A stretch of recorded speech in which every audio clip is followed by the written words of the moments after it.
परिवार को, और खासकर लालू जी का तो जमीन प्रेम, फ्लैट प्रेम, मकान प्रेम, ये तो जग जाहिर है। आज यही कारण है कि जेल में जाकर के भी वो दर्शन कर आए हैं, रह आए हुए हैं। देखिए इनकी हकीकत क्या है कि लालू जी, ये सही है कि लालू जी सबसे गरीब के बेटा थे, लेकिन ये भी उतना ही सही है कि तेजस्वी और तेज प्रताप जो है इस देश का एक अरबपतियों के शामिल में, खरबपतियों के शामिल में बेटा है, जिसका लालू जी खुद कहे कि हमारा मुकेश अंबानी के साथ पारिवारिक रिश्ता है। तो अब जिसका जो देश का सबसे बड़े रईस के परिवार से पारिवारिक रिश्ता होगा, तो उसको भी अगर इस तरह से महुआ बाग में अगर महल बना रहे हैं तो कोई बड़ी बात नहीं है। और ये तो देखिए लालू जी का जिस तरह से कहा जाता है कि वो गरीबों के मसीहा, वंचितों के मसीहा, दलितों के मसीहा, सामाजिक मसीहा, तो ये जस्ट एक मुखौटा है। हकीकत है कि वो मसीहा नहीं, वो सिर्फ धन, प्रेम और भ्रष्टाचार से उपजे हुए नेता है, और उनका शुरू से है। आप 4.5 साल में देख लीजिए, 4.5 साल की उम्र में तेजस्वी को जो है अपने चचेरे भाई, जो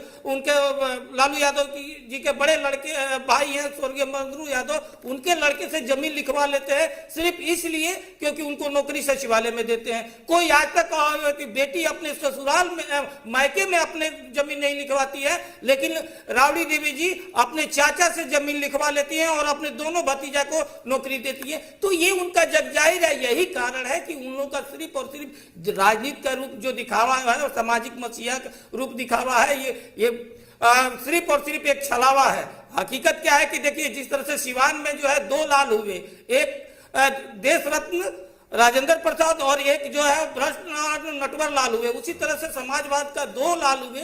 एक जो पूरे सामाजिक समीकरण और समतामूलक समाज का मसीहा बने नीतीश कुमार जी, और एक देखिए भ्रष्टाचार का नायक बने आपका लालू प्रसाद यादव जी। तो इन लोगों का जग जाहिर है। आप बताइए आप किस बात पर आप सरकार का दोष दे रहे हैं? सरकार का दोष देने के आपको तो हकीकत यह है कि तेजस्वी यादव आज अगर बेघर हो गए हैं, लालू प्रसाद यादव जी, उनकी माता राबड़ी देवी जी, तो उसके पीछे कौन कारण है?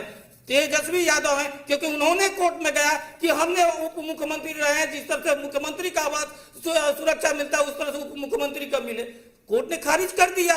तो इसका जिम्मेवार कौन है? आपने ही कानून बनाया था कि अगर चाहे कोई भी उप मुख्यमंत्री हो या मुख्यमंत्री रहे, तो अगर वर्तमान में अगर कोई पद पर रहता है तो उसको वो जिम्मेवारी मिलता है। तो अभी प्रतिपक्ष के नेता है श्रीमती राबड़ी देवी जी, तो उस आधार पर मिल रहा है। तो इसमें सरकार का बट क्या है? लेकिन ये जिस तरह से चुनाव में हारे हुए हैं, जनता को ध्यान भटकाने के लिए इस तरह से जो आवाज का मुद्दा उठाया जा रहा है।